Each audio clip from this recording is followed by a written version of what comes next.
Eh, Muy buenas tardes con todos y todas. Les saluda Fiorella Chávez. Les quiero extender un cordial saludo de bienvenida a todos los presentes de parte del Taller de Derecho Constitucional de la Universidad Nacional Mayor de San Marcos. En esta oportunidad tenemos el agrado de continuar con nuestras conferencias internacionales que versarán sobre los conflictos entre normas y derechos fundamentales. En la sesión pasada tuvimos la presencia del profesor Álvaro Núñez Vaquero, quien reflexionó acerca de la norma del precedente como norma constitutiva. En esta oportunidad tenemos el agrado de continuar con la participación del profesor Mauricio Maldonado, cuya disertación abordará el tema conflictivismo y anticonflictivismo de derechos fundamentales. Para tales efectos, mencionaremos brevemente la trayectoria académica y profesional de nuestro invitado. Él es Mauricio Maldonado, es catedrático de la Universidad San Francisco de Quito, es doctor en Filosofía del Derecho por la Universidad de Génova, con estancias de investigación en la Universidad de París y la Universidad de Chicago. Miembro fundador y presidente de la Sociedad Ecuatoriana de Filosofía de Derecho. Asimismo, posee una diploma de honor para el grado de Magíster en Derecho. Ha realizado varias publicaciones en español, italiano e inglés. Destaca su libro Derechos y Conflictos, publicado en la colección Filosofía y Derecho de la editorial Marcial Pons. Sin más, le doy paso a nuestro ponente para que pueda empezar con la ponencia. Estimado profesor, tiene usted la palabra. Muchísimas gracias nuevamente a usted, Fiorella, a Franco también, y a todas las personas que hacen parte de la organización. Me honra mucho estar aquí con ustedes, me ha honrado mucho aceptar su invitación y ahora voy a empezar directamente con mi presentación para pasar luego, como está programado, a las preguntas si las tienen. Eh, en sustancia, yo voy a hablar de esto que ahora voy a compartir, esto que se va a proyectar ahora, que tiene que ver con el debate entre distintas posturas que sostienen que existen conflictos entre derechos, conflictos genuinos, digámoslo así, entre derechos y otras posturas que niegan esto, ¿no? De hecho, como lo ha señalado hace un momento Fiorella, esto está recogido en un par de textos que yo he publicado al respecto y uno en particular que es el libro aquel Derechos y Conflictos que tengo aquí en mi mano y que de hecho tiene que ver en sus primeros capítulos justamente con estas teorías que aquí aparecen y de hecho con estos debates que aquí aparecen.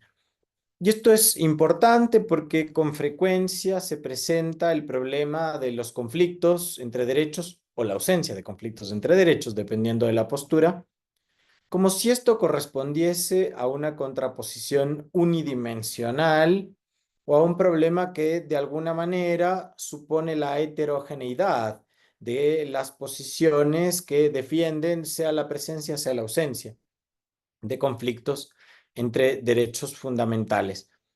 Digamos que las teorías que de algún modo defienden la existencia de derechos fundamentales pueden ser llamadas o son llamadas normalmente conflictivistas, mientras que las otras son llamadas anticonflictivistas, ¿no? Ahora, la idea otra vez es poner a prueba esta noción de unidimensionalidad, por un lado, y por otro lado, la noción de heterogeneidad, ¿no? Ahora, para de algún modo anticiparme a las conclusiones a las que llegaré, pero que obviamente explicaré una vez que aborde los distintos debates. En realidad no es plausible sostener que este sea un debate unidimensional o un problema unidimensional y que por otro lado sea una cuestión heterogénea. El debate es multidimensional y las posiciones son entre sí heterogéneas. Y esto se puede ver si uno analiza cómo cada uno de estos pares de debates aborda el problema o enfoca el problema, ¿no? Primero empecemos diciendo cuáles son estos debates a los que me refiero, estos 6 debates de los que hablo. Bueno, el primero, como ustedes ven, enfrenta a la teoría de los límites externos de los derechos y a la teoría de los límites internos de los derechos. El segundo enfrenta a las teorías del contenido esencial de los derechos y a la teoría de la no restricción de los derechos. El tercer debate enfrenta la teoría especificacionista con la teoría infraccionista en materia de derechos. El siguiente enfrenta al monismo de los valores con el pluralismo de los valores. El siguiente, a su vez, enfrenta al coherentismo y al no coherentismo en materia de derechos fundamentales. Y el último debate tiene que ver con las teorías del peso de los derechos, las teorías del peso en abstracto y en concreto de los derechos versus, por hipótesis, las teorías que sostienen que tienen un peso igual estos derechos. Ahora, si uno piensa en la teoría de los límites externos de los derechos como enfrentada a la teoría de los límites internos de los derechos, debe entender que, de acuerdo con la teoría de los límites externos de los derechos, los conflictos entre derechos fundamentales son posibles, se dan conflictos genuinos entre derechos fundamentales, mientras que para la teoría de los límites internos no se dan conflictos genuinos en materia de derechos fundamentales. Esta teoría de los límites internos sería una teoría anticonflictivista, ¿no? Ahora, esta teoría conflictivista, la teoría de los límites externos, suele ser representada típicamente recurriendo a la obra de Robert Alexi y de algunos de sus epígonos. Por otro lado, cuando se habla de la teoría de los límites internos, hay que distinguir al menos dos formas en que se presenta esta teoría de los límites internos. Y quiero decir que es importante esta distinción porque una de estas formas de la teoría de los límites internos coincide con una posición, digámoslo así, justnaturalista, ¿no? Pero por otro lado, hay otra forma de la teoría de los límites internos que no es justnaturalista, que viene de un autor positivista y precisamente de Luigi Ferraioli. De manera que, otra vez, no se debe pensar que haya una sola forma de entender a esta teoría de los límites internos. La cuestión aquí de la teoría de los límites o del enfrentamiento, del debate entre la teoría de los límites internos y la teoría de los límites externos, tiene que ver con un problema que enfrenta a la delimitación y a la limitación de los derechos. Empiezo con decir que para la teoría de los límites internos, hablar de limitación del derecho o de los derechos fundamentales es una especie de contradicción en los términos, ¿no?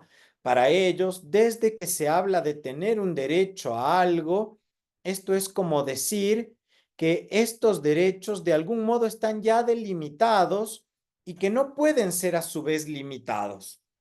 ¿Por qué? La limitación, se entiende por hipótesis, la restricción de los derechos está prohibida. Ahora, cuando uno habla, en cambio, de la teoría de los límites externos de los derechos, en realidad se distingue, o ellos, quienes sostienen, quienes son los prosélitos de la teoría de los límites externos de los derechos, dicen que es importante distinguir justamente la delimitación de la limitación de los derechos en el sentido de que existen algunos derechos prima facie, se dice, que no son derechos ya en un sentido, digamos, todo considerado, ¿no? Sino que son derechos que se presentan en un primer lugar como presentando a su vez un conflicto, como implicando a su vez un conflicto que no puede reconstruirse sino como un conflicto entre derechos, dicen los prosélitos de la teoría de los límites externos, y que estos derechos prima facie justamente aparecen como enfrentados. Por ejemplo, el derecho a la libertad de expresión y el honor, por ejemplo, el derecho a la libertad y el derecho a la igualdad. Por ejemplo, el derecho a la libertad personal y el derecho a la vida, y así, ¿no?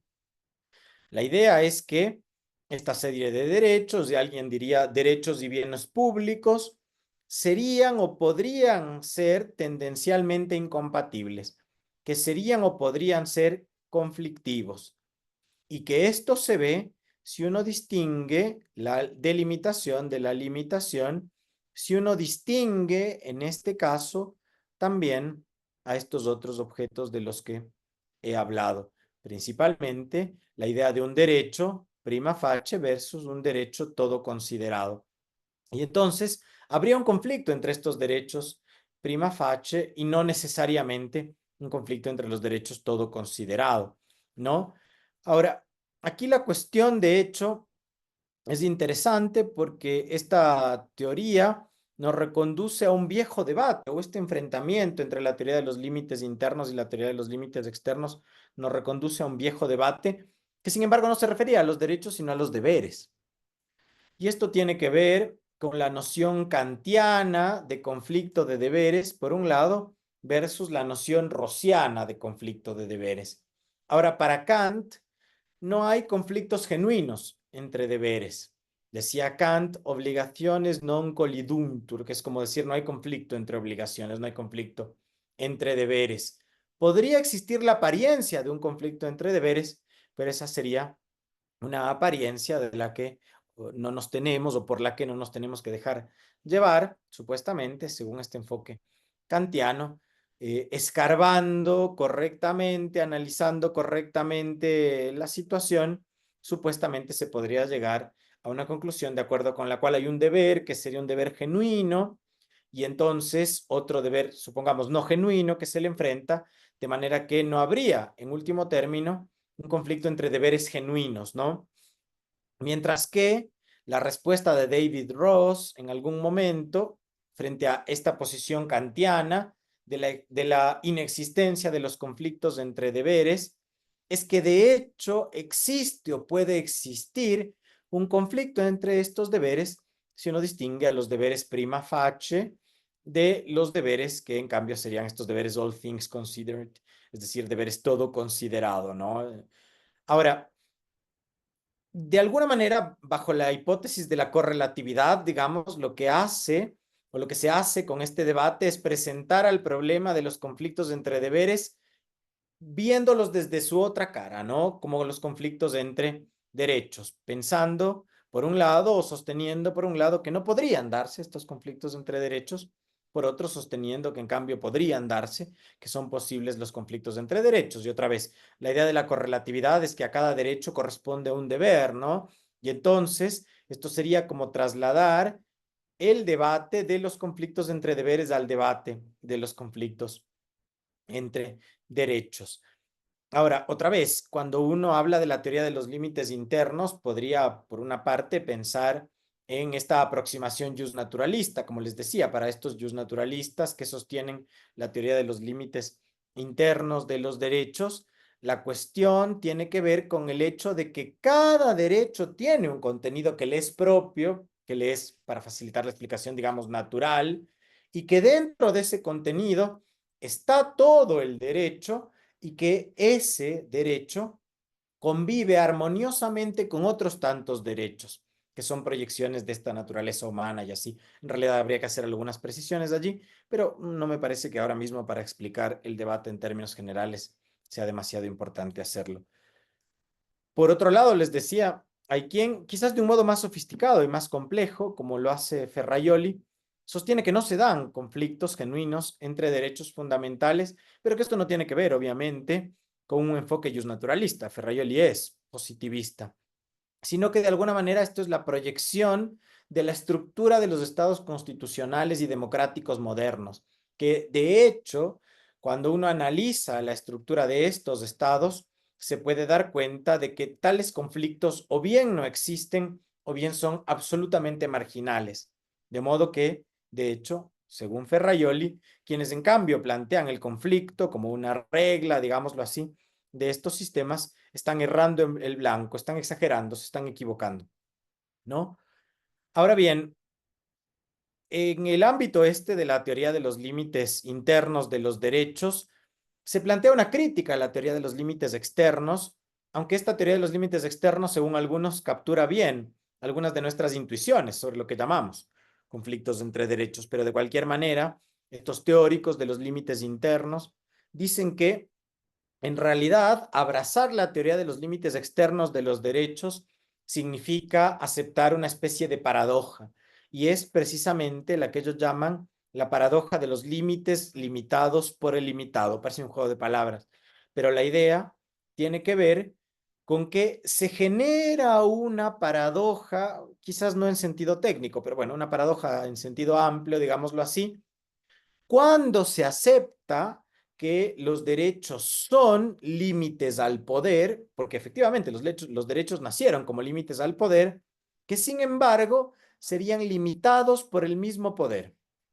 Es decir, los derechos que serían límites al poder encontrarían sus límites en las regulaciones de la legislatura y en las decisiones de los jueces, de lo que resultaría que tendríamos derechos que son límites limitados por el propio limitado. El que debería ser limitado limita los derechos.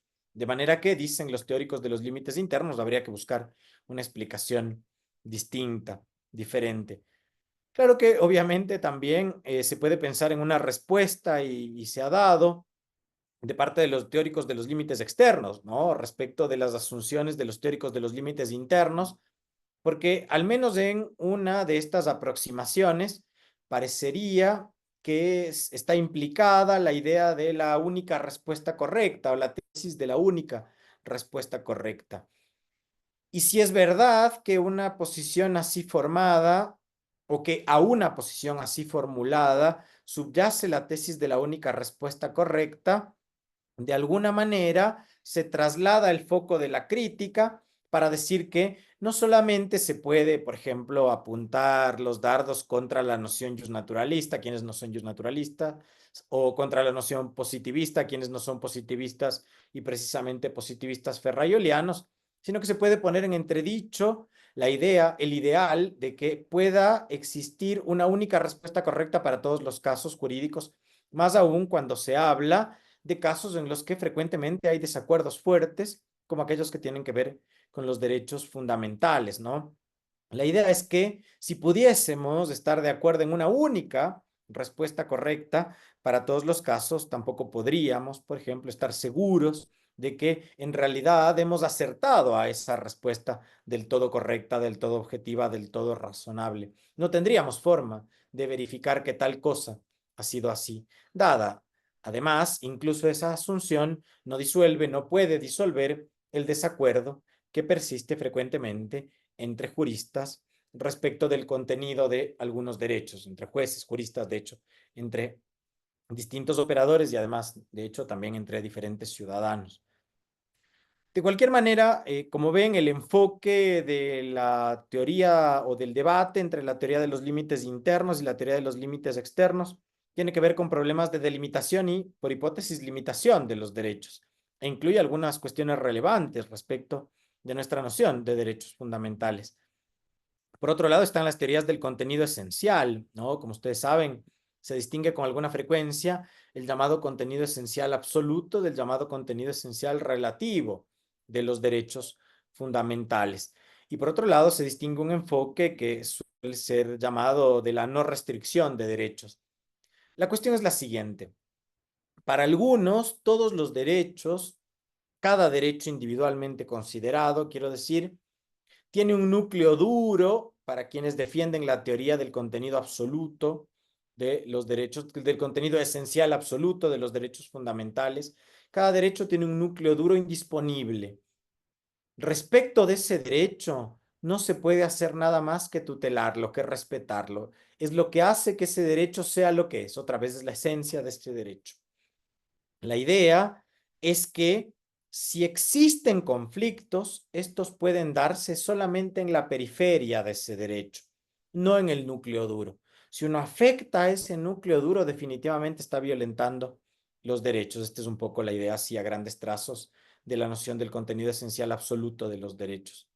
Por otro lado, cuando uno habla de esta noción del contenido relativo, del contenido esencial relativo de los derechos fundamentales, está hablando de la idea de que los derechos son ponderables y deben ser ponderados, que hay conflictos entre derechos, según quienes así, digamos, argumentan, y que tales conflictos entre derechos, de alguna manera, tienden a atenuarse, aunque existen, tienden a atenuarse por el hecho de que los derechos son ponderables y deben ser ponderados, que lo que queda de esa ponderación es un contenido esencial, pero que es un contenido esencial relativo, un contenido esencial móvil, que puede trasladarse, digámoslo así, de un lugar a otro en una representación posible. Porque si pensamos en la representación de un núcleo duro, tendríamos que pensar en un centro, ¿no? Y fuera de ese centro, fuera de un círculo pequeño, central, un círculo concéntrico más grande, donde estaría ubicada esta periferia del derecho. Pero en el otro caso hay que pensar en un círculo móvil que no es un círculo concéntrico respecto del otro, sino que puede moverse y que esta movilidad opera de alguna manera en la representación por efectos de la ponderación de estos derechos. Ahora, para los teóricos de la teoría de no restricción de derechos, en realidad el enfoque de la teoría del contenido esencial está mal planteado. Porque lo que dicen ellos es que los derechos tienen solo un contenido y que este contenido no debe distinguir contenidos esenciales de contenidos supuestamente periféricos. Que si algo le pertenece a un derecho, ese algo debe ser protegido, ese algo debe ser tutelado. Y que entonces no solo que es errado, sino que además es inconveniente distinguir supuestamente este contenido esencial respecto de la periferia del derecho, que en realidad lo que hay que hacer es proteger, tutelar este contenido efectivo, genuino que tiene cada uno de los derechos fundamentales, que de hecho, de alguna manera, en línea con al menos una de las nociones de la teoría de los límites internos de los derechos, presupone que hay un contenido objetivo, correcto, razonable de cada uno de los derechos y que esto haría que además los derechos se presenten en armonía, ¿no? Esta es un poco la idea, la noción de quienes defienden esta teoría de la no restricción de derechos. Evidentemente, también frente a esto uno puede plantear algunos problemas, ¿no? Plantear algunas críticas, quiero decir. Por ejemplo, uno puede pensar que, de hecho, ya la propia noción de esencia es del todo vaga y problemática. No tenemos criterios objetivos para determinar la esencia supuesta de un determinado derecho. Y más allá de algunos contenidos comunes de algunos derechos en nuestros sistemas constitucionales contemporáneos, hay muchísimos desacuerdos respecto del contenido de los derechos en términos generales, de manera que parece que esta teoría del contenido esencial en esta primera versión absoluta es trivial. No nos sirve para resolver una serie de problemas que en cambio quisiéramos resolver con una teoría sobre los conflictos entre derechos, incluso una teoría que se pretende normativa como esta, ¿no? Por otro lado, si uno habla del contenido esencial relativo, está frente a una contradicción en los términos. La idea de hablar de una esencialidad que, sin embargo, relativa, parece otra vez contradecirse a sí misma y entonces parecería ser también trivial y no útil para el debate. Por otro lado, la teoría de la no restricción de derechos presentaría el problema, al menos, de una de las teorías de los límites internos, y esto es que tendríamos que comprometernos con la idea de una única respuesta correcta, con la idea de un contenido objetivo, razonable, del todo además comprobable de cada uno de los derechos. Sin embargo, parece ser que esto no está tan bien refrendado por la realidad de nuestros sistemas constitucionales, que en cambio parecerían ser no así de armónicos, no necesariamente armónicos. El debate, el tercer debate entre el especificacionismo y el infraccionismo, es un debate fundamentalmente anglosajón, aunque de hecho también hay otros autores que han participado del debate fuera del mundo anglosajón, principalmente Josep Joan Moreso de la Universidad Pompeu Fabra.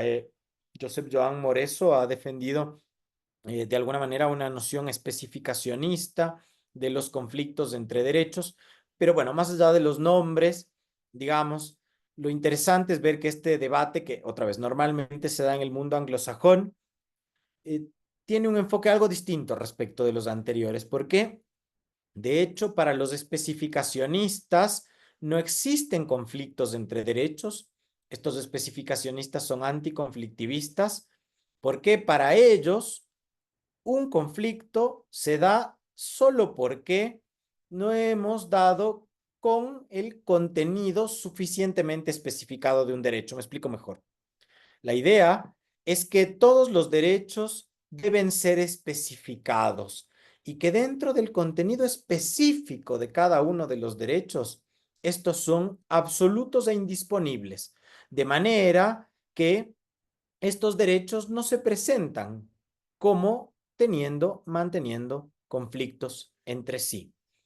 La idea, a su vez, es, según dice, por ejemplo, Carl H. Wellman, que de algún modo estos derechos, nuestros derechos, estarían sujetos a una serie de cláusulas de excepción, dice él, ¿no?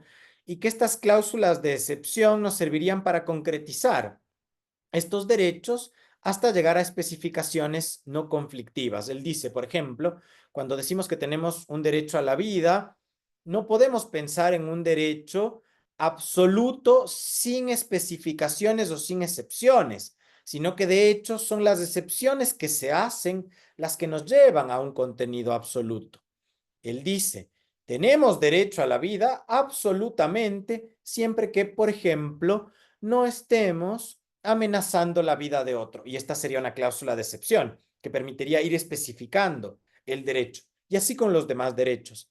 De manera que, de acuerdo con el especificacionismo, los derechos deben ser concretizados, deben ser especificados y que este proceso de especificación nos lleva a situaciones que no son conflictivas, nos lleva a arribar, digamos, a conclusiones en las que los derechos no son ya incompatibles entre sí, producto justamente de esta especificación, con el añadido de que además lo que pretenden hacer normalmente estos especificacionistas como Schaffer-Landau es defender la idea de que los derechos son absolutos. Claro que ellos dicen, obviamente, que son absolutos dentro de un ámbito muy específico, ¿no? Ahora bien, la idea del infraccionismo, en cambio, es que este especificacionismo no está de acuerdo o no representa bien algunas de nuestras intuiciones respecto de cómo operan los derechos. Y particularmente, dicen ellos, se equivocan los especificacionistas al pensar que un derecho simplemente puede ser cumplido o violado. Esta es una de las tesis especificacionistas que se sigue de lo que he dicho antes. Ahora, en las tesis infraccionistas, como sostienen, por ejemplo, Judith Jarvis Thompson, la cuestión es, o la idea es, que hay que distinguir las infracciones de derechos de las violaciones de derechos. Para quienes defienden la teoría infraccionista, se puede distinguir la infracción de un derecho de la violación de un derecho, diferenciando con ello los casos en los que hay un conflicto entre derechos respecto de los casos en los que no hay un conflicto entre derechos. Es decir, el infraccionismo se presentaría primariamente como una tesis conflictivista, ¿no? La idea de ellos es que hay ocasiones en las que nosotros podemos infringir un derecho sin violarlo y que son ocasiones como la siguiente. Imaginémonos, dice Judith Jarvis Thompson, que alguien tiene en una caja que guarda en el porche de su casa una medicina y que esta es la única existencia de la medicina que se conoce y que esta medicina curaría la enfermedad de un niño que está por morir. Es un ejemplo evidentemente inventado, pero que sirve para explicar un concepto o que pretende servir para explicar un concepto. La idea, dice Judith Jarvis Thompson, es que si yo ingreso al porche de esta persona, abro su caja, me llevo la medicina y se la doy al niño, en realidad no estoy violando un derecho, particularmente el derecho de propiedad en este caso, sino que lo estaría infringiendo meramente. Y lo estaría infringiendo porque estoy justificado, diría Judith Jarvis Thompson, al hacer eso. Hay otros ejemplos, uno de hecho que probablemente sea un poco más sofisticado que este planteado por Judith Jarvis Thompson, que es un ejemplo planteado por Feinberg. Este de Feinberg es el llamado ejemplo de la cabaña, el cabin case. La idea es que si uno se encuentra en medio de una montaña, en medio a su vez de una ventisca, y la vida de una persona corre riesgos, digámoslo así, en ese momento, por la ventisca que existe, una persona tendría el derecho a ingresar en esa cabaña, por ejemplo, rompiendo una pequeña ventana o abriendo de alguna manera la puerta para poder guarecerse y entonces sobrevivir, ¿no?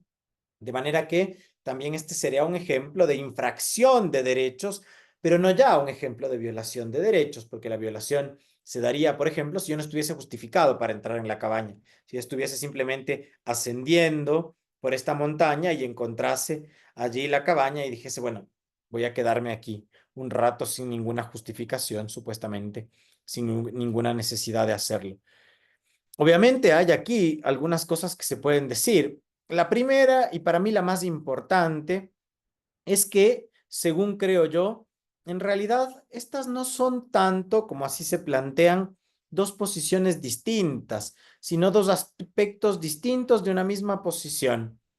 Porque de hecho, si se fijan, y de hecho esto en parte está en un trabajo de Schaffer-Landau, parecería ser que en realidad los especificacionistas están condenados, pongámoslo así entre comillas, a buscar estas cláusulas deceptivas que permitirían de alguna manera especificar suficientemente, concretizar suficientemente los derechos, mientras que los infraccionistas estarían condenados otra vez, entre comillas, a buscar estas cláusulas de infracción que con frecuencia, de hecho, coinciden unas y otras en el razonamiento que presentan estos teóricos. Pero no solo, porque en realidad, cambiando un poco estos experimentos planteados, uno puede poner en entredicho o en dificultad lo que estos pretenden demostrar.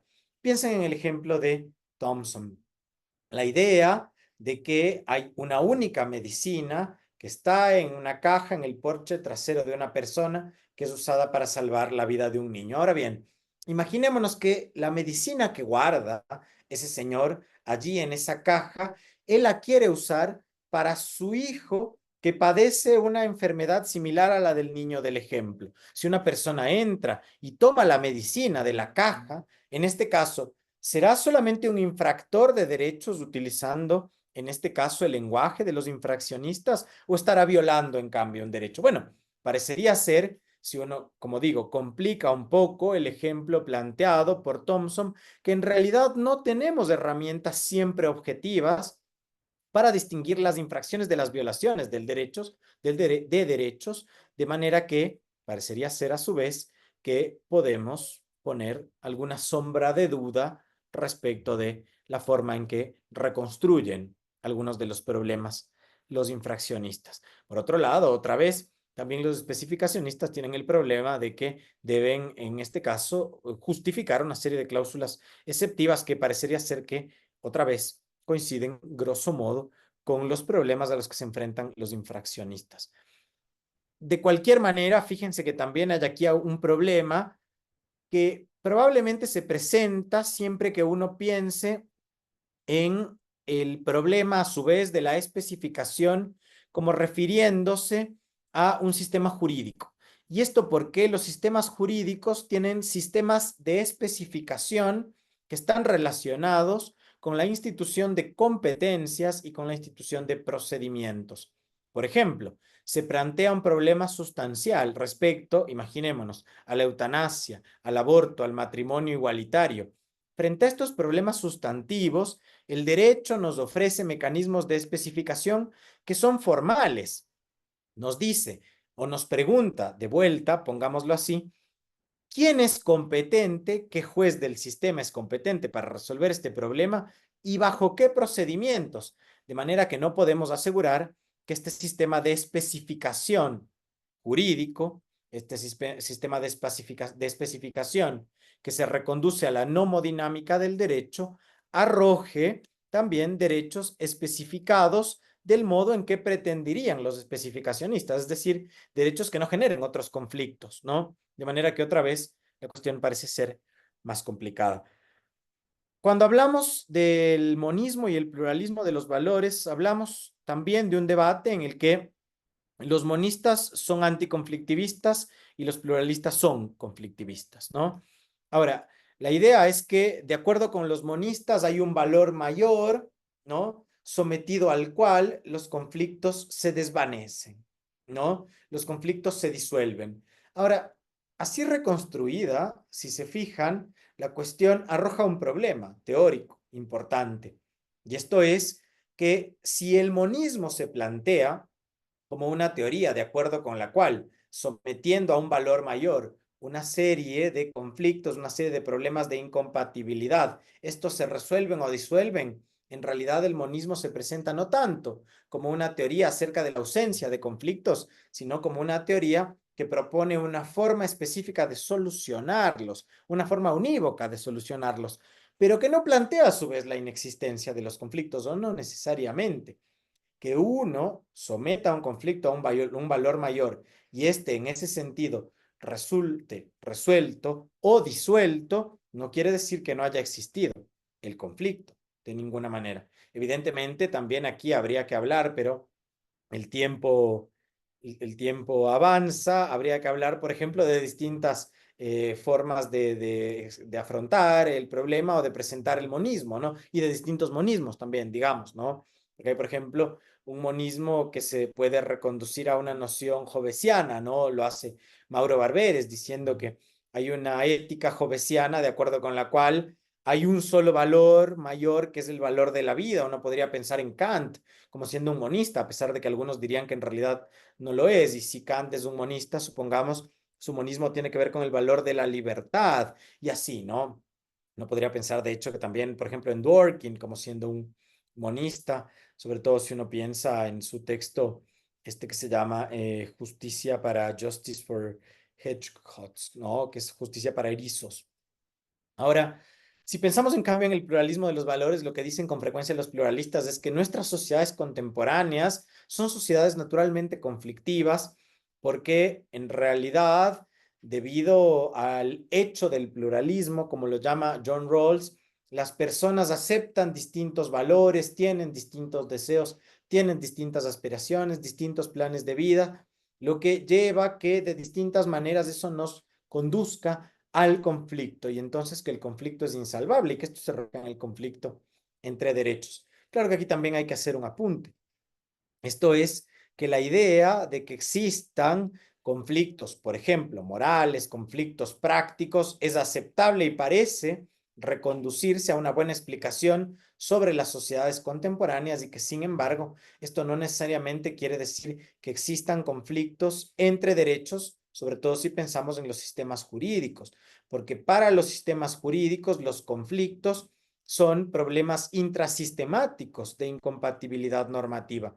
Y esto quiere decir que dentro de un mismo sistema deben existir normas que son entre sí incompatibles en algún sentido relevante.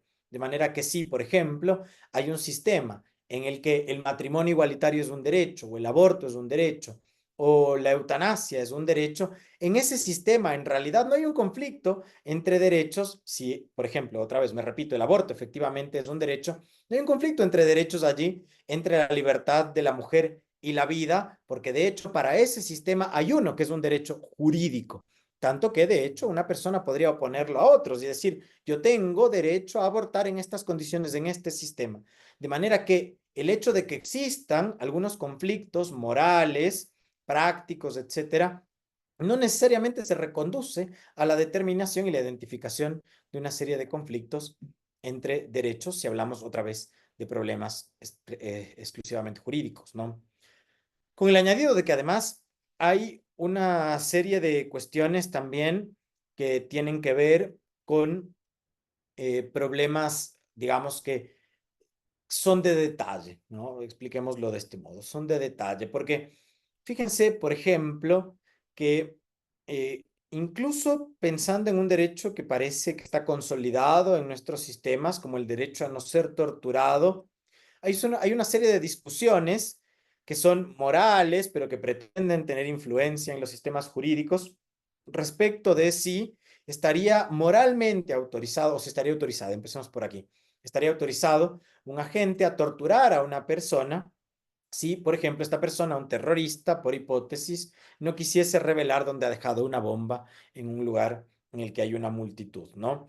Ahora, la cuestión para algunos es trasladar este tipo de problemas a los derechos, pensando en derechos jurídicos, pero como digo, la cuestión allí no parece empatar uno a uno. Es más, uno incluso podría decir que quizás, según algunos, la respuesta sea que moralmente un agente en esas condiciones estaría justificado, incluso si quiere algo así, si quiere hacer algo así, pero que de hecho no lo estaría jurídicamente. Y la cuestión entonces tiene que ver también con la distinción entre el derecho y la moral. No sé si he sido lo suficientemente claro respecto de esta última parte, pero si alguien tuviese alguna pregunta puede hacerla hacia el final. Tengo la impresión de que en realidad lo he explicado más o menos bien, pero otra vez, si hay alguna pregunta sobre esto o sobre algo de lo que he hablado, al final lo charlamos. El tiempo apremia, pero me quedan todavía unos minutos, así que sigo rápidamente. Luego, hay un debate, este quinto debate, que tiene que ver con el enfrentamiento entre el coherentismo y el no coherentismo. Esto es interesante porque, de hecho, para algunos, la cuestión tiene que ver con que no hay conflictos entre derechos porque estos son coherentizables, ¿no? Fíjense, para algunos nacen ya siendo coherentes, por ejemplo, los teóricos de los límites internos, al menos los justnaturalistas, los teóricos de la no restricción de derechos, algunos especificacionistas, quizás algunos monistas, pero el coherentismo puede distinguir dos formas. Una primera forma de coherentismo, de acuerdo con la cual son ya coherentes los derechos, de algún modo podemos reconstruirlos como posiciones que no son incompatibles entre sí, o incluso como normas que no son incompatibles entre sí, de acuerdo con esta posición coherentista 1. Pero por otro lado, podríamos pensar en otra posición coherentista, digamos coherentista 2, que no piensa en la coherencia como un punto de partida, sino como un punto de llegada, ¿no? Y esto es lo que decía antes, para estos teóricos los derechos son coherentizables, uno puede coherentizarlos, ¿no? Si bien podría haber conflictos en algún sentido inicialmente, después uno puede reducirlos a un sistema coherente. Evidentemente, otra vez, también aquí podríamos plantear algunas objeciones. Una de las objeciones que se pueden plantear al respecto es que esto no parece eh, reconstruir la forma en que operan en los sistemas jurídicos reales estos que se reconstruyen como conflictos entre derechos. No siempre esta especie de coherentización lleva a una armonía ni lleva a la eliminación del desacuerdo. Uno puede pensar en este sentido en que, por ejemplo, una solución jurídica respecto de un conflicto en el que se debate acerca del aborto, planteando por un lado el derecho de la mujer a abortar y por otro lado el derecho del embrión a la vida por hipótesis, que cualquier solución que se adopte en este sentido dejará un residuo, que cualquier solución que se adopte supondrá para una de las partes una solución que no es conforme con ciertos valores, una solución que deje este residuo entonces, porque hace que, trágicamente, si se quiere, para algunos ninguna solución pueda ser esta solución armoniosa que pretenderían algunos coherentistas.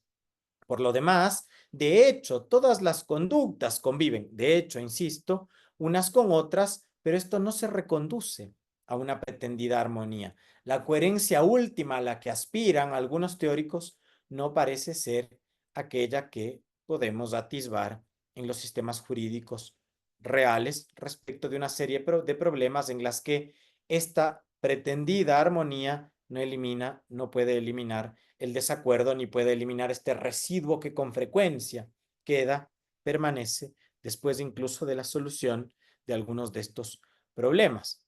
Como insisto, el ejemplo del aborto. Cualquier solución para una de las partes deja un residuo y deja un residuo insalvable.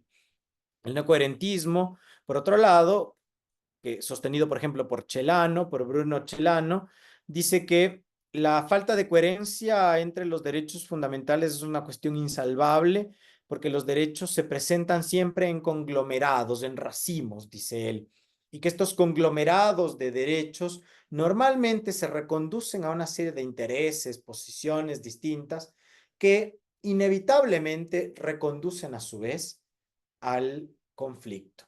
De hecho, él dice, podríamos pensar, por ejemplo, en una posición especificacionista y sin embargo podríamos llegar razonablemente, esta es la palabra que él usa, a especificaciones entre sí conflictivas. También aquí hay una crítica que se puede hacer. Esta crítica que se puede hacer la planteó ya en su momento Susana Pozzolo contra Bruno Celano, diciendo qué quiere decir aquí razonablemente, en qué sentido razonablemente uno podría llegar a especificaciones entre sí conflictivas. Lo que hace falta en este laberinto de debates, me voy a ahorrar el sexto porque no tengo tiempo, lo que hace falta en este laberinto de debates es buscar salir de estos debates, buscar alguna respuesta con pretensiones descriptivas por una razón o por dos razones. La primera es que, como hemos visto, este no es un debate unidimensional, sino multidimensional. Espero que haya quedado claro después de lo que he dicho. Y luego, no es un debate heterogéneo, porque en realidad, si se fijan, uno no puede plantear una consistencia de todas las posiciones conflictivistas y de todas las posiciones anticonflictivistas consideradas cada una, digamos, como perteneciendo a una familia de teorías. Y esto por una razón sencilla. Un teórico de los límites externos de los derechos podría ser o no especificacionista, por ejemplo. Podría ser o no monista, y hay ejemplos. Podría ser o no pluralista, podría ser coherentista o no, y así. De manera que de hecho se representa o se presenta una especie de heterogeneidad interna, al menos una heterogeneidad posible.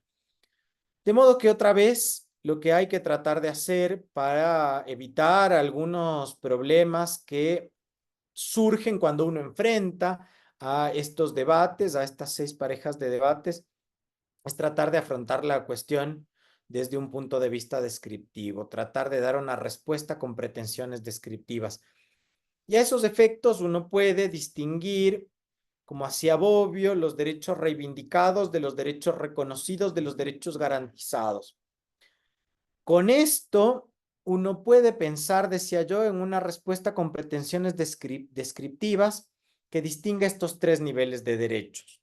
De esa manera, los conflictos entre derechos reivindicados serían obviamente posibles, en el sentido de que estos derechos reivindicados normalmente hacen parte de los discursos de lege ferenda de las personas que dicen tener un determinado derecho. Se trata normalmente de derechos morales, derechos que tienen una base moral, derechos que se reconducen a un sistema moral, pero derechos que justamente como no han hallado todavía reconocimiento en un sistema jurídico, se plantean frecuentemente como conflictivos y se reconducen frecuentemente, decía yo, a distintas morales, a distintos sistemas morales, ¿no? Y esto pasa en el caso del aborto, pasa en el caso de la eutanasia, pasa en el caso del matrimonio igualitario, pasa en el caso del discurso de odio, pasa en el caso, por ejemplo, de la explotación de recursos naturales,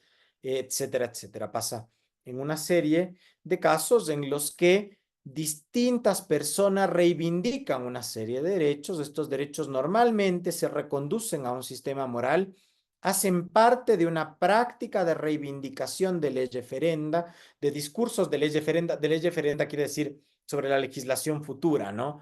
Se entiende, derechos no reconocidos aún, ¿no? Y que estos se presentan sí o sí como conflictivos. Ahora bien, si hablamos en cambio del segundo caso de los derechos reconocidos, podemos decir que si hay un conflicto aquí, esto es contingente y depende de que en ese sistema existan antinomias, porque una antinomia jurídica es un caso intrasistemático de incompatibilidad normativa. Como dije antes, que existe efectivamente un conflicto depende de que en un sistema determinado existan normas que son entre sí incompatibles. Si tenemos un conflicto moral, por ejemplo, esto no quiere decir que éste se reproduzca también al interior de un sistema jurídico. En el sistema jurídico existirá el conflicto, existirá la incompatibilidad, existirá un problema, por hipótesis, siempre que exista dentro del sistema tal incompatibilidad, porque una antinomia jurídica es un caso intrasistemático de incompatibilidad normativa. Luego, cuando hablamos de los conflictos entre derechos garantizados, podemos pensar que estos podrían ser posibles, pero no en el marco de un mismo caso. Pero esto por una razón sencilla, de alguna manera. Cuando un juez debe resolver un caso, el que fuere, aunque trate al principio a dos posiciones como derechos, potencialmente, no puede al final, en condiciones normales, tratarlos Finalmente, como derechos también, quiero decir lo siguiente. Si, por ejemplo, se enfrenta por hipótesis la libertad de la mujer y la vida del embrión, y un juez decide que la libertad de la mujer constituye el derecho, en este caso, no puede consistentemente él sostener que también lo es, a la vez en el mismo sentido y también lo es en sentido de que es oponible al otro el derecho por hipótesis del embrión, porque la resolución del caso supone justamente determinar a uno solo de estos como un derecho frente al otro que no lo sería por hipótesis, ¿no? De manera que, en este caso, cuando pensamos en los problemas referidos a la solución de un caso que conoce un determinado juez, obviamente también podría ser una corte, un tribunal, aquí el conflicto, otra vez, no podría presentarse como un resultado, porque al final estos conflictos no se presentarían porque el juez calificaría solo a una de estas posiciones como un derecho y no a la otra. Sin embargo, son posibles si se piensa en las llamadas antinomias jurisdiccionales, ¿no? Que son, en este caso, aquellos en que una decisión de una determinada corte o tribunal podría ser que resulte incompatible con otra, ¿no? Y entonces derechos que sean garantizados en dos casos distintos podrían llegar a resultar conflictivos en un caso ulterior. Pero en línea de principio, para efectos del mismo caso, en el ámbito de un razonamiento judicial, este conflicto no puede darse. Y esto es como que dijésemos que en realidad los conflictos entre derechos parece que conceptual.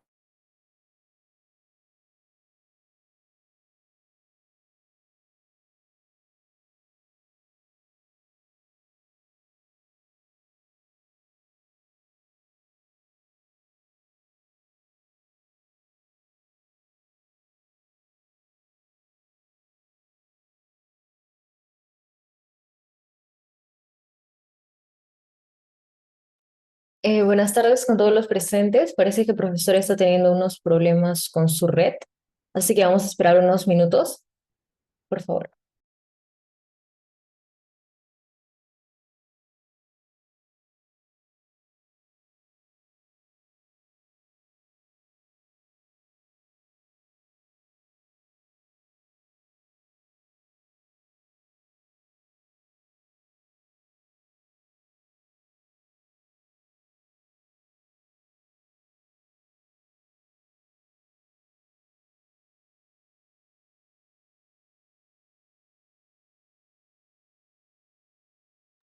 Vamos a intentar contactarnos nuevamente con el profesor, a ver si se nos puede unir para poder terminar nuestra conferencia. Y, Perdonen, sí, perdonen, hubo una interrupción en la sí. conexión.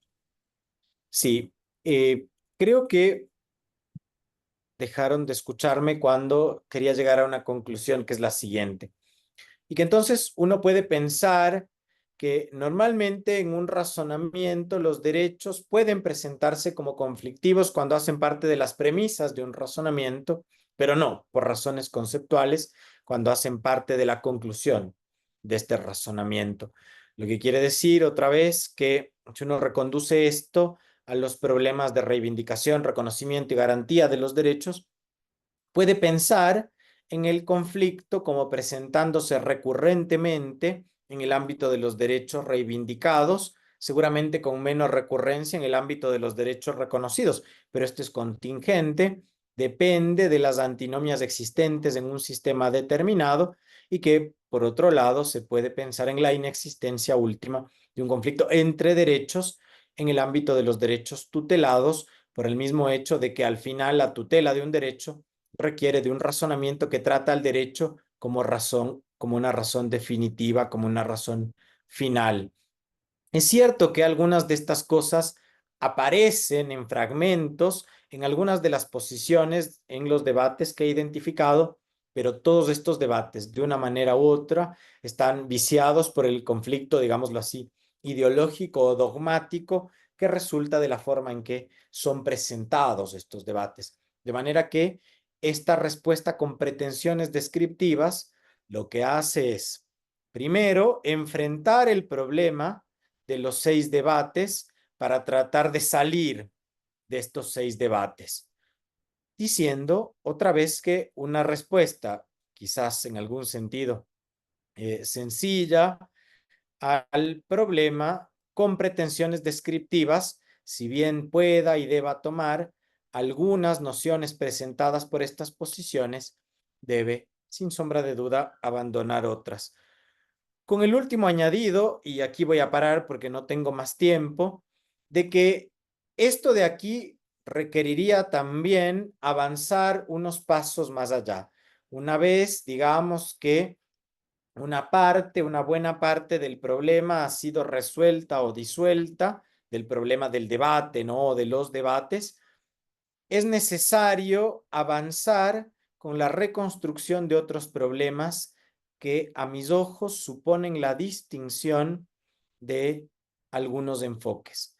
La primera cuestión tiene que ver con la idea de que para afrontar la idea de los conflictos o el problema de los conflictos, hay que identificar los sujetos del conflicto. Es decir, algunos conflictos surgen o no se presentan dependiendo de los sujetos del conflicto, que para estos efectos podemos utilizar algunas herramientas de la teoría de juegos para reconstruir estas interacciones, estos conflictos, o de hecho también reconocer cuándo tales no se presentan. Por otro lado, podemos también pensar en el problema de los objetos del conflicto, ¿no? Es decir, pensar en qué objetos son aptos para generar un conflicto y cuáles típicamente, normalmente, se presentan de tal manera. Y luego la distinción entre un enfoque intrasistemático y otro extrasistemático. De paso, para hablar del punto anterior, yo he sugerido que se pueden utilizar algunas herramientas de teoría de conjuntos, pero aquí no tenemos tiempo para hablar de eso. Por último, distinguir un enfoque intrasistemático de uno extrasistemático supone distinguir una teoría de las antinomias, que es un enfoque intrasistemático, pensando en los sistemas jurídicos, de la reconstrucción que habitualmente se hace de los conflictos entre derechos, al menos de algunos conflictos entre derechos, como reconducibles a conflictos morales, a dilemas morales, pero que de paso, como he dicho antes, no necesariamente coinciden.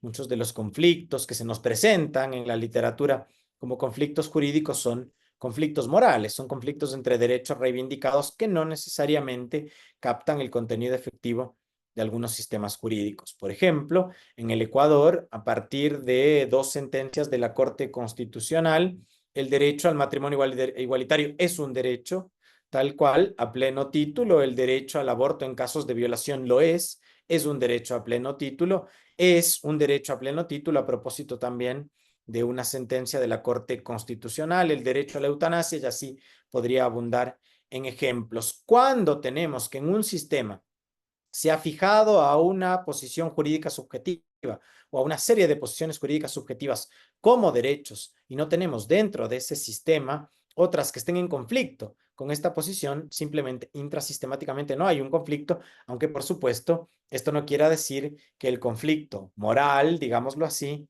no persista.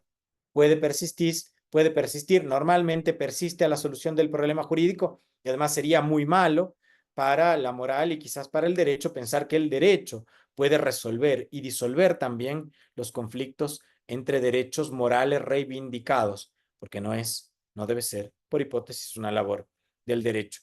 Muchísimas gracias por haberme escuchado. Espero haber sido lo suficientemente claro. Algunas de estas cuestiones parecen más complejas de lo que son, pero de cualquier manera, si hay alguna duda, pues bueno, espero sus preguntas. Sí, profesor, aquí, bueno, personalmente tomando mis últimos apuntes porque ha estado muy interesante, muy claro, profesor. Le agradecemos por su interesante exposición. Ahora bien, pasamos a la ronda de preguntas. Nos conectamos con los participantes que se encuentran de Facebook, a los participantes por el Zoom. Pueden alzar la mano o en todo caso dejar el mensaje por el chat y los estaremos brindándoselas al profesor.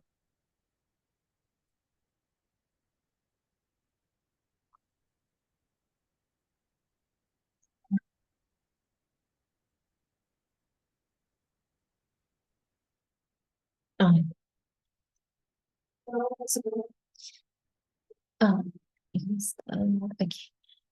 Profesor, Bueno, varios se han consultado eh, por el punto número 6, que era respecto a la teoría del mayor peso abstracto y concreto de los derechos, versus la Claro. teoría del igual de los derechos. A ver si lo puede comentar brevemente, por favor. Perfecto, muy bien.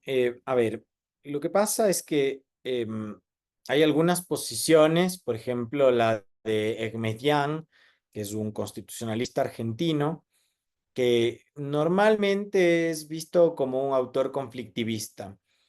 Él se enfoca en la idea de la solución de los conflictos y para él esto significaría hacer como una jerarquía o construir algo así como una jerarquía en abstracto, ¿no? Y poner, supongamos, la vida, la libertad y así. Poner a los derechos, por hipótesis, a los principios, en una jerarquía abstracta que nos permita solucionar estos conflictos, ¿no?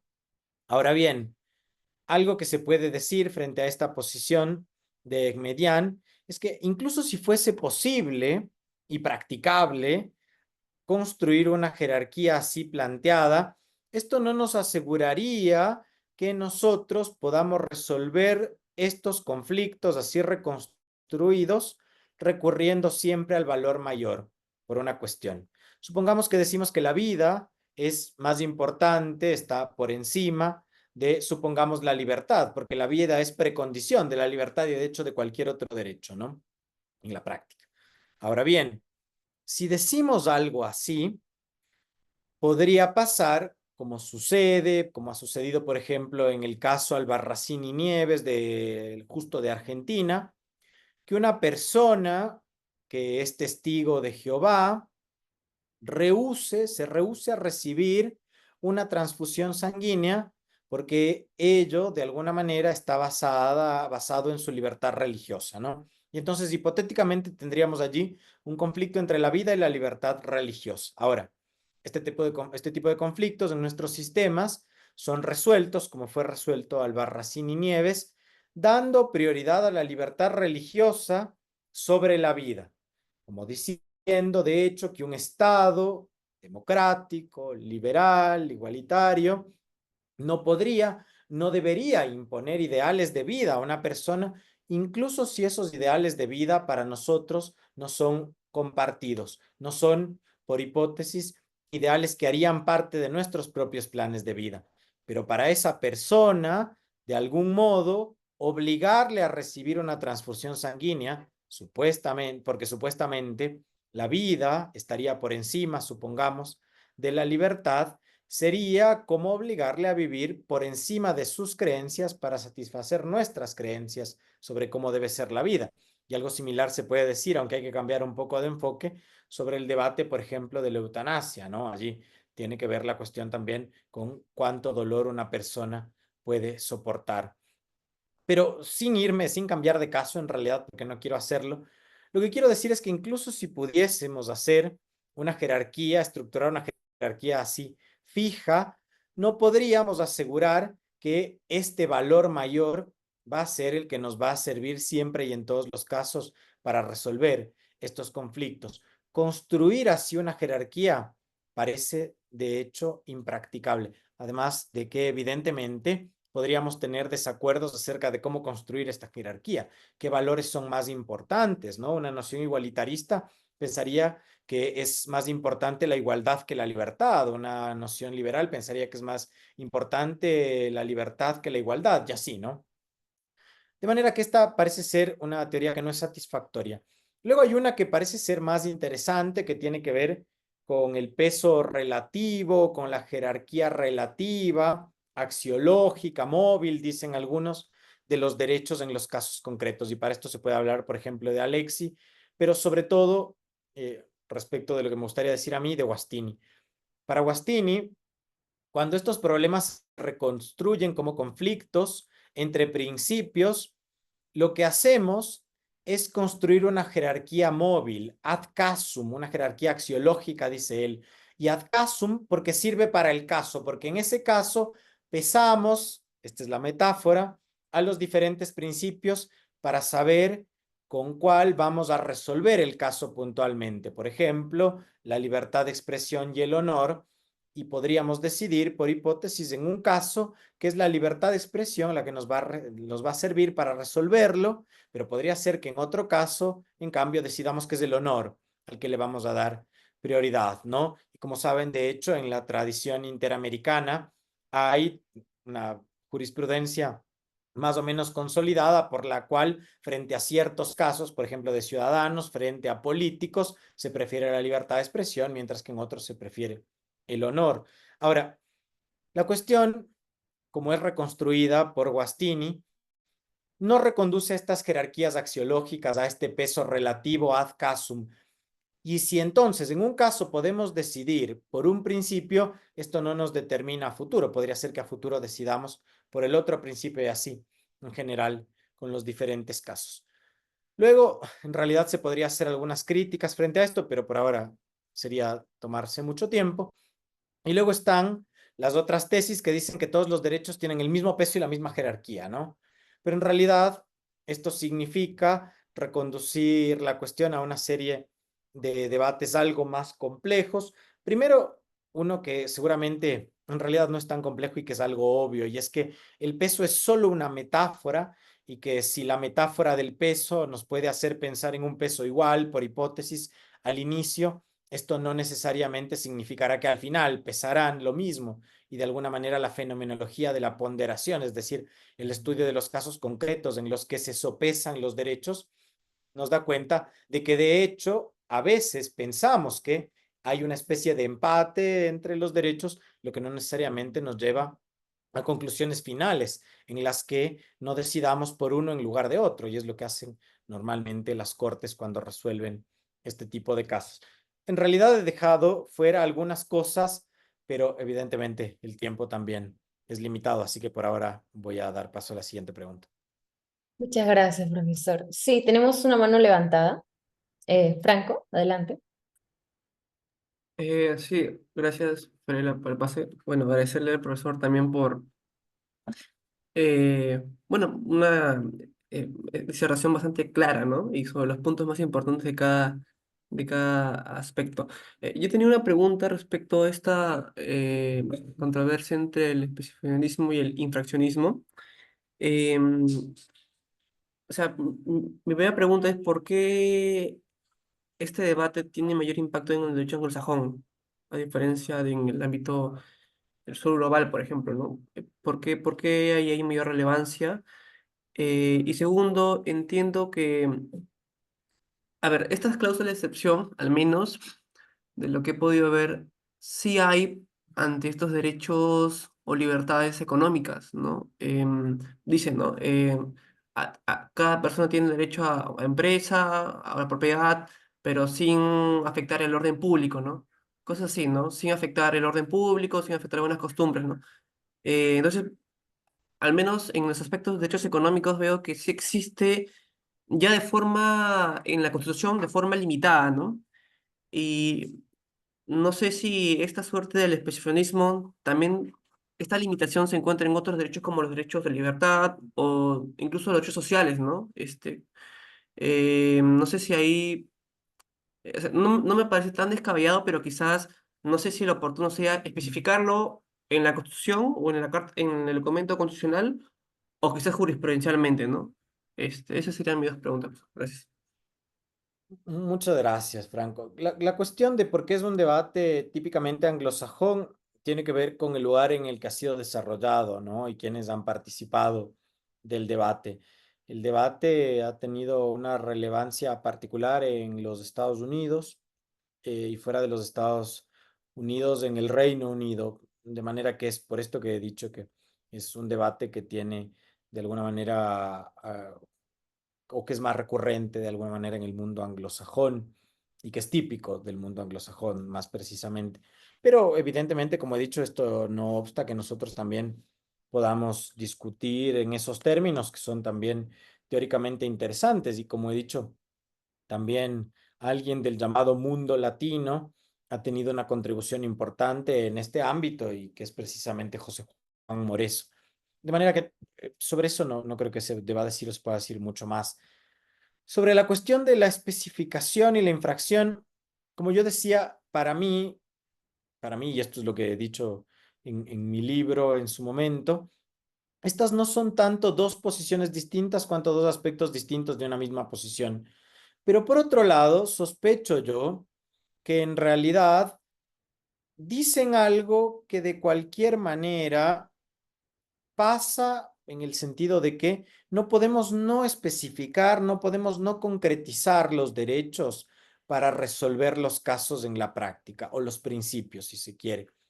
Porque en realidad, aunque a veces planteemos los problemas como un conflicto, por ejemplo, entre la libertad de expresión y el honor, entre la libertad religiosa y la educación, entre la libertad religiosa y la vida, entre la libertad y la igualdad y así por el estilo, en realidad no tenemos criterios para enfrentar simplemente estos principios y basta.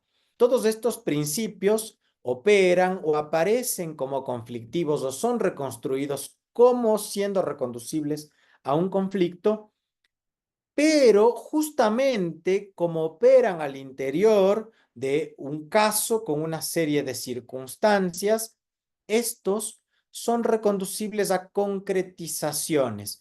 Y solo sobre la base de las concretizaciones que nosotros hacemos, o sea, de las especificaciones que nosotros hacemos de estos principios, podemos decidir a cuál darle prelación. Supongamos que decimos, podríamos enfrentar al derecho a la educación y a la libertad religiosa. Imaginémonos tal cosa. Como en un caso, como en, ¿cómo se llama este? Se me acaba de ir el nombre, Wisconsin versus Yoder de los Estados Unidos. Como en Wisconsin versus Yoder, ¿no?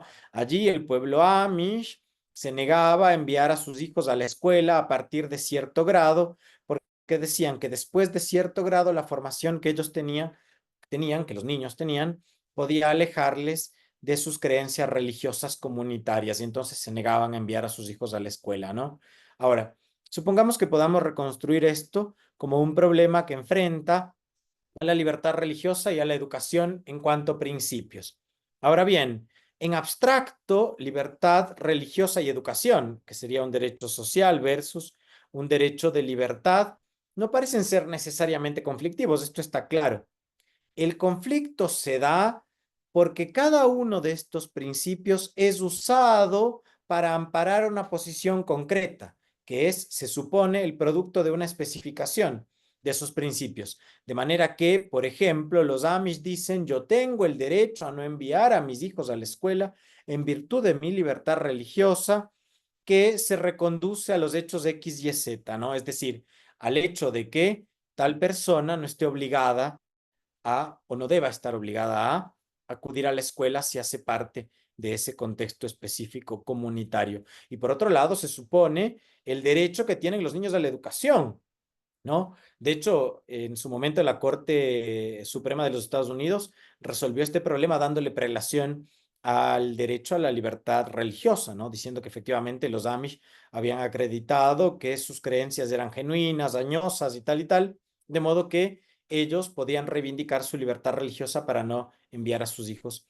a la escuela. Claro que uno podría pensar, obviamente, sí, esto está justificado respecto de la educación de los niños y otra vez el derecho a la educación que tienen los niños en nuestros sistemas.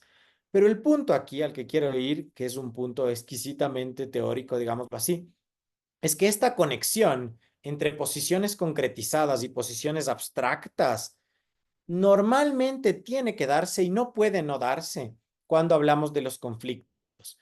De manera que no hay forma de no especificar. Decir que hay que especificar para huir de los conflictos en realidad no supone huir de los conflictos, porque la especificación es algo insalvable al momento de reconstruir los problemas en que se enfrentan las posiciones concretas de las personas, digámoslo así. Y por otro lado, porque como decía, la especificación estrictamente jurídica de un derecho es reconducible a un problema de autoridades y de procedimientos. ¿Quién es competente y bajo qué procedimientos para decidir este tipo de casos?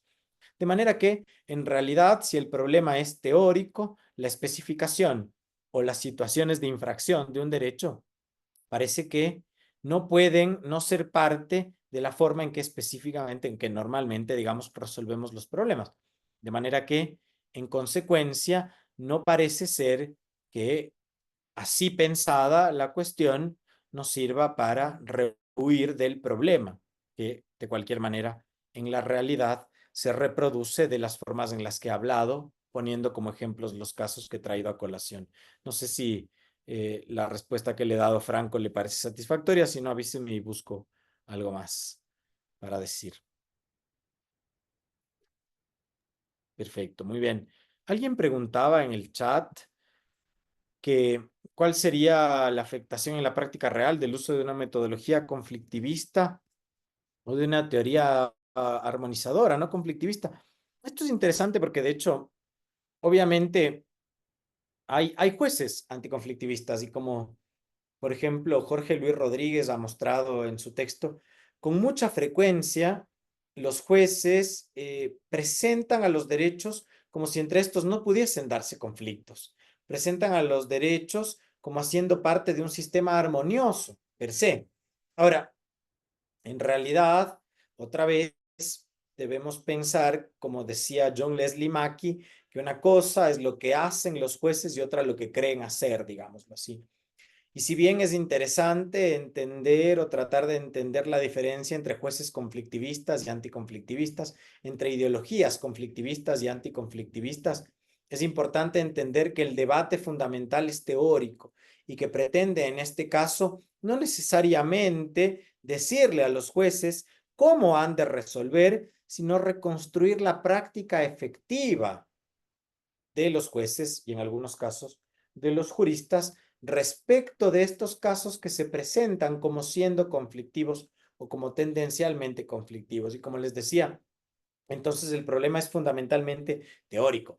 Evidentemente también se puede decir con alguna implicación práctica si uno identifica a jueces conflictivistas y anticonflictivistas, pero otra vez al menos si hablo de mi idea respecto del problema, la cuestión era principalmente tratar de responder a una cuestión teórica.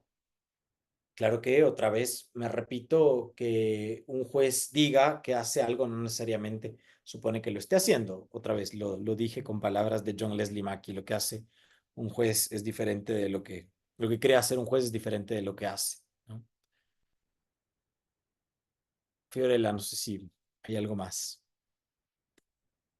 Sí, doctor, muchas gracias por sus palabras. Ha sido realmente un honor contar con usted en esta cuarta conferencia internacional y esperamos contar asimismo en una próxima oportunidad para discutir sobre diferentes tópicos afines. Para finalizar, invito a todos los presentes tomarnos una foto sumamente rápida. Para ello, daremos 2 minutos para que se puedan alistar y puedan prender sus camaritas. Gracias.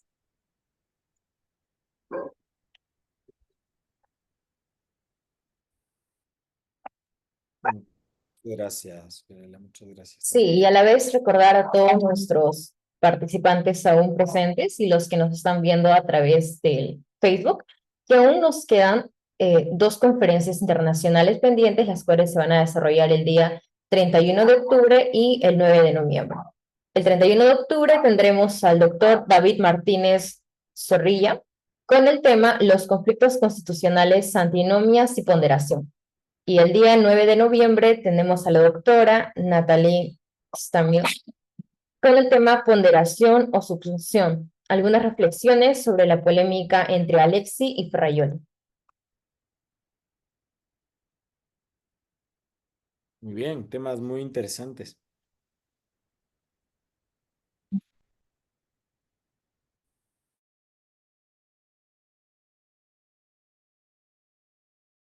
Bien, ya pasados, me parece, el tiempo. Chicos, los demás, a ver si pueden prender sus camaritas para una rápida fotito con el doctor, para dar por ya finalizada nuestra cuarta conferencia.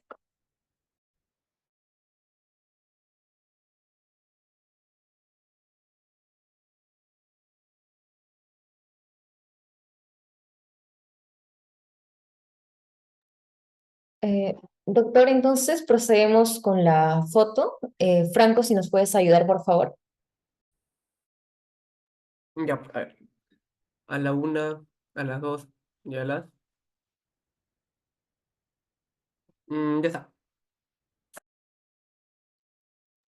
Ya Perfecto. bueno, entonces damos por culminada nuestra cuarta conferencia. Nuevamente agradecerle, profesor Mauricio Maldonado, por su excelente presentación. Muchas gracias. Gracias a ustedes nuevamente. Muchísimas gracias. Hasta luego.